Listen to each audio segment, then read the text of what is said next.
हरे कृष्णा। संजय जी आगे कहते हैं, महाराज, पांडव उस महासमर में शत्रुओं को जीतकर शंख फूंकने और नगाड़े पीटने लगे।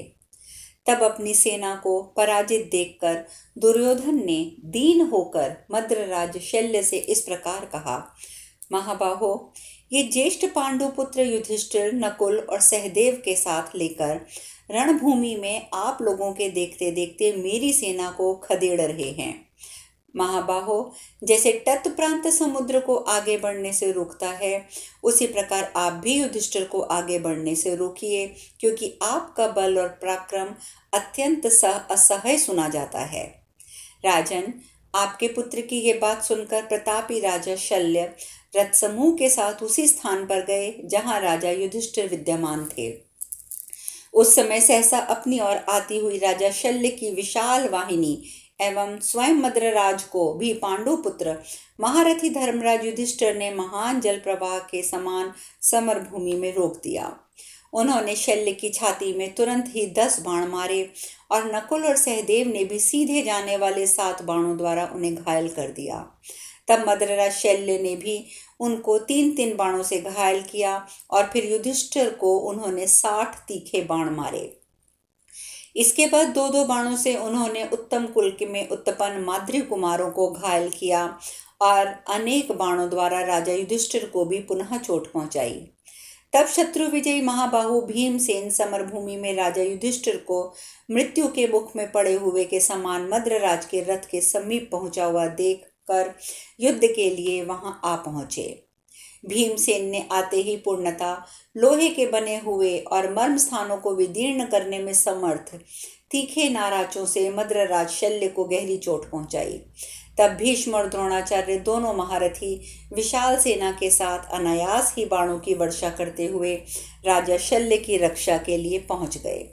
तदंतर जब सूर्यदेव पश्चिम दिशा का आश्रय लेकर अस्ताचल को चल रहे थे, उसी समय दोनों सेनाओं में अत्यंत दारुण महाघोर युद्ध आरंभ हुआ। इस प्रकार श्री महाभारत भीष्म पर्व के अंतर्गत भीष्म वध पर्व में 105वां अध्याय पूरा हुआ। संजय आगे कहते हैं, महाराज, तब आपके ताऊ देवव्रत कुपित हो रणभूमि में अपने तीखे एवं श्रेष्ठ सहायकों द्वारा सेना सहित कुंती कुमारों को सब ओर से घायल करने लगे। उन्होंने भीमसेन को 12, सात्यकी को 9, नकुल को 3, सहदेव को 7 बाणों से घायल करके राजा युधिष्ठिर की दोनों भुजाओं और छाती में 12 बाण मारे। तदंतर धृष्टद्युम्न को भी अपने बाणों के द्वारा बींधकर महाबली भीष्म ने सिंह के समान गर्जना की। तब नकुल ने 12, सात्यकी ने 3, धृष्टद्युम्न ने 70, भीमसेन ने 7, युधिष्ठिर ने 12 बाण मारकर भीष्म पितामह को घायल कर दिया। द्रोणाचार्य ने यमदंड के समान भयंकर एवं तीखे 5 बाणों द्वारा सात्यकी और भीमसेन में से प्रत्येक को घायल किया। पहले सात्यकी को चोट पहुंचाकर फिर भीमसेन पर गहरा आघात किया। तब उन दोनों ने भी अंकुशों से महान गजराज के समान सीधे जाने वाले 3-3 बाणों द्वारा ब्राह्मण प्रवर द्रोणाचार्य को घायल करके तुरंत बदला चुकाया। सौवीर, कितव, प्राच्य, प्रतीच्य, उत्तिच्य, मालव, अभिषा, शूरसेन, शिबी और वासती देश के योद्धा शत्रुओं के तीखे बाणों से पीड़ित होने पर भी संग्राम भूमि में भीष्म पितामह को छोड़कर नहीं भागे।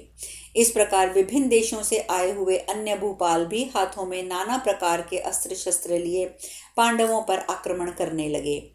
पांडवों ने भी पितामह भीष्म को घेर लिया।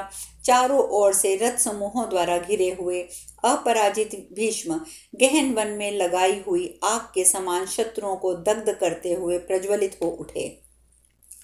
रथ ही उनके लिए अग्निशाला के समान था, धनुष ज्वालाओं के समान प्रकाशित होता था, खड्ग, शक्ति और गदा आदि अस्त्र शस्त्र समिधा का काम कर रहे थे, बाण चिंगारियों के समान थे। इस प्रकार भीष्म रूपी अग्नि वहां क्षत्रिय शिरोमणियों को दग्ध करने लगी।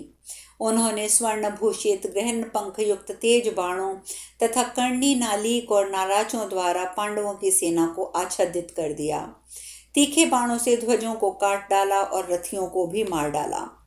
ध्वजाएं काटकर उन्होंने रथ समूहों को मुंडित तालवनों के समान कर दिया। राजन, युद्ध स्थल में समस्त शस्त्रधारियों में श्रेष्ठ महाबाहु भीष्म ने बहुत से रथों, हाथियों और घोड़ों को मनुष्यों से रहित कर दिया। उनके धनुष की प्रत्यंचा के टंकार की ध्वनि वज्र की गड़गड़ाहट के समान जान पड़ती थी। उसे सुनकर समस्त प्राणी कांप उठते थे। आपके ताऊ भीष्म के बाण कभी खाली नहीं जाते थे। भीष्म पितामह के धनुष से छूटे हुए बाण कवचों में भी नहीं अटकते थे, उन्हें छिन्न भिन्न करके सीधे अंदर घुस जाते थे। महाराज, हमने सम्रागढ़ में ऐसे बहुत से रथ देखे जिनके रथी और सारथी तो मार दिए गए थे, परंतु वेगशाली घोड़ों से जुते हुए होने के कारण वे इधर उधर खींचे लिए जा रहे थे। चेदी, काशी और कुरुश देश के 14,000 विख्यात महारथी थे। वे उच्च कुल में उत्पन्न होकर पांडवों के लिए अपना शरीर निछावर कर चुके थे। उनमें से कोई भी युद्ध में पीठ दिखाने वाला नहीं था। उन सब की ध्वजाएं सोने की बनी हुई थी। मुंह बाय काल के समान भीष्म पितामह ने सामने पहुंचकर वे सब के सब महारथी युद्ध रूपी समुद्र में डूब गए। भीष्म जी ने घोड़े, रथ और हाथियों सहित उन सबको परलोक का पथिक बना दिया। हमने वहां सैकड़ों और हजारों ऐसे रथ देखे जिनके धुरे आदि सामान टूट गए थे और पहियों के टुकड़े टुकड़े हो गए थे। माननीय प्रजानाथ, वरुणों रथ सहित टूटे हुए रथ, मारे गए रथी, कटे हुए बाण, पहिए, कटी हुई बाँ, धनुष, खड्ग, मस्तक, अंगुली त्राण, गिराए गए ध्वज, कट कर गिरे हुए चाप, इन सब से वहां की पृथ्वी आच्छादित हो चुकी थी। जिनके सवार मार दिए गए थे, ऐसे हाथी और घोड़े सैकड़ों और हजारों की संख्या में निष्प्राण होकर मारे पड़े थे। पांडव वीर बहुत प्रयत्न करने पर भी भीष्म के बाणों से पीड़ित होकर भागते हुए अपने महारथियों को रोक नहीं पा रहे थे। महाराज, महेंद्र के समान पराक्रमी भीष्म जी के द्वारा मारी जाती हुई उस विशाल सेना में भगदड़ मच गई। 2 आदमी भी एक साथ नहीं भागते थे। पांडवों की सेना अचेत सी होकर हाहाकार करने लगी। उसके रथ, हाथी, घोड़े बाणों से शक्त विषक्त हो गए, ध्वजाएं कटकर धाराशायी हो गईं। उस भीषण मारकाट में दैव से प्रेरित होकर पिता ने पुत्र को, पुत्र ने पिता को, मित्र ने अपने प्यारे मित्र को मार डाला। पांडु पुत्र युधिष्ठिर के दूसरे सैनिक कवच उतारकर केश बिखरे हुए सब और भागते दिखाई देने लगे। उस समय पांडु नंदन युधिष्ठिर की सारी सेना गांव के समान भागती हुई घबराहट में पड़ गई। रथ के कुबर उलट पुलट हो गए और समस्त सैनिक आर्तनाद कर रहे थे। उस सेना में इस भगदड़ पड़ी देख यादव नंदन भगवान श्री कृष्ण ने अपने उत्तम रथ को रोककर कुंती कुमार अर्जुन से कहा, पार्थ, तुम्हें जिस अवसर की अभिलाषा और प्रतीक्षा थी वह आ पहुंचा है। यदि तुम मौत से मोहित ना हो रहे हो तो इस समय भीष्म पर प्रहार करो। तात, पूर्व काल में विराट नगर के भीतर जब संपूर्ण राजा एकत्र हुए थे, उनके सामने और संजय के समीप तुमने जो कहा था कि मैं युद्ध में जो मेरा सामना करने आएगा, दुर्योधन के उन भीष्म, द्रोण आदि संपूर्ण सैनिकों को सगे संबंधियों तक मार डालूंगा। शत्रुदमन, कुंती नंदन, अपने उस कथन को सत्य करके दिखाओ। तुम क्षत्रिय धर्म का स्मरण करके सारी चिंताएं छोड़कर युद्ध करो। भगवान श्री कृष्ण के ऐसा कहने पर अर्जुन ने मुंह नीचे किए हुए तिरछी दृष्टि से देखते हुए अनिच्छुक की भांति इस प्रकार कहा, प्रभो, अवध्य महापुरुषों का वध करके नरक से भी बढ़कर निंदनीय राज्य प्राप्त करूंगा अथवा वनवास में रहकर कष्ट भोग लूं। इन दोनों में से कौन मेरे लिए पुण्यदायक होगा? अच्छा, जहां भीष्म है उसी और घोड़े बढ़ाइए। आज मैं आपकी आज्ञा का पालन करूंगा। कुरुकुल के वृद्ध पितामह दुर्गशवीर भीष्म पितामह को मार गिराऊंगा। राजन, तब भगवान श्री कृष्ण ने चांदी के समान श्वेत वर्ण वाले घोड़ों को उसी ओर हाँका जहां अंशुमाली सूर्य के समान दुर्मिक्ष भीष्म युद्ध कर रहे थे। महाबाहु कुंती कुमार अर्जुन को भीष्म के साथ युद्ध के लिए उद्यत देख युधिष्ठिर की वह भागती हुई सेना पुनः लौट आई। तब बारंबार सेहनाद करते हुए कुरुश्रेष्ठ भीष्म ने धनंजय के रथ पर शीघ्र ही बाणों की वर्षा कर दी। भरत, एक ही क्षण में बाणों की उस भारी वर्षा के कारण सारथी और घोड़ों सहित उनका वह रथ ऐसा अदृश्य हो गया मानो उसका कुछ पता ही ना चलता हो। भगवान श्री कृष्ण बिना किसी घबराहट के धैर्य धारण करके भीष्म के सहायकों से शक्त विषक्त हुए उन घोड़ों को शीघ्रता पूर्वक हाँक रहे थे। तब कुंती कुमार ने मेघ के समान गंभीर घोष करने वाले अपने दिव्य धनुष को हाथ में लेकर तीखे बाणों द्वारा भीष्म के धनुष को काट गिराया। धनुष कट जाने पर आपके ताऊ कुरुकुल रत्न भीष्म ने पुनः दूसरा धनुष हाथ में ले लिया और पलक मारते मारते उस पर प्रत्यंचा चढ़ा दी। तदंतर मेघों के समान गंभीर नाद करने वाले उस धनुष को दोनों हाथों से खींचकर कुपित हुए अर्जुन ने उनके उस धनुष को भी काट दिया।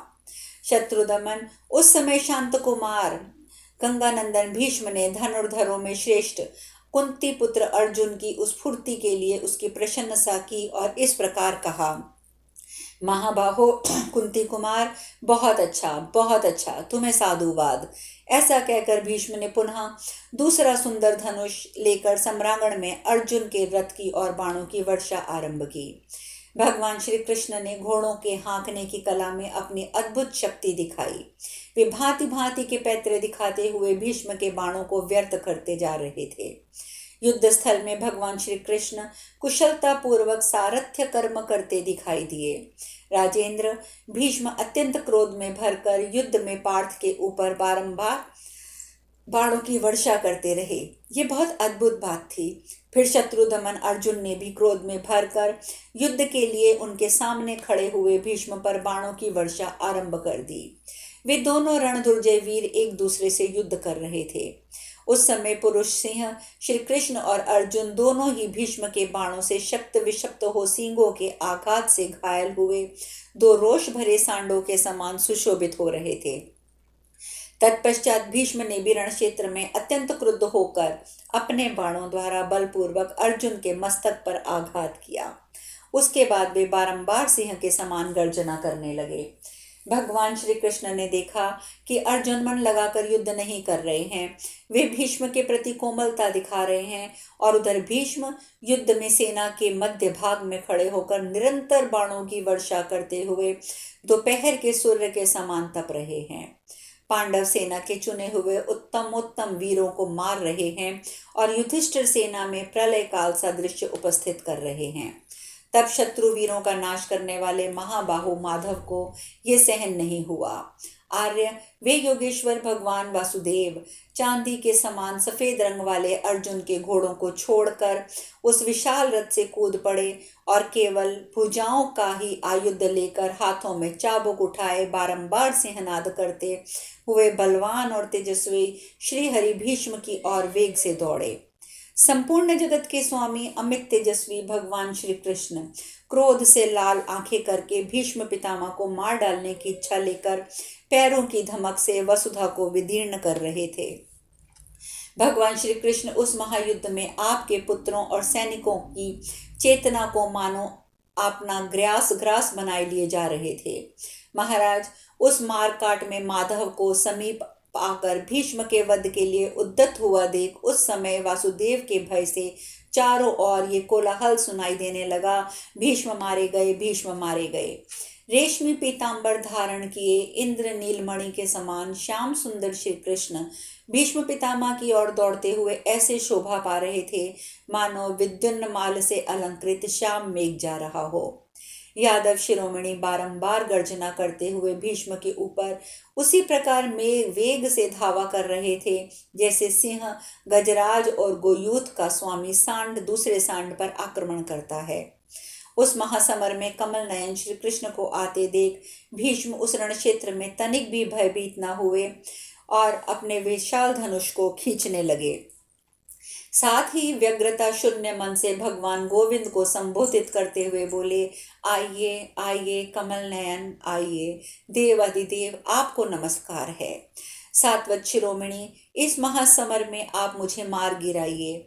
देव निष्पाप श्री कृष्ण, आपके द्वारा संग्राम में मारे जाने पर भी संसार में सब और मेरा परम कल्याण होगा।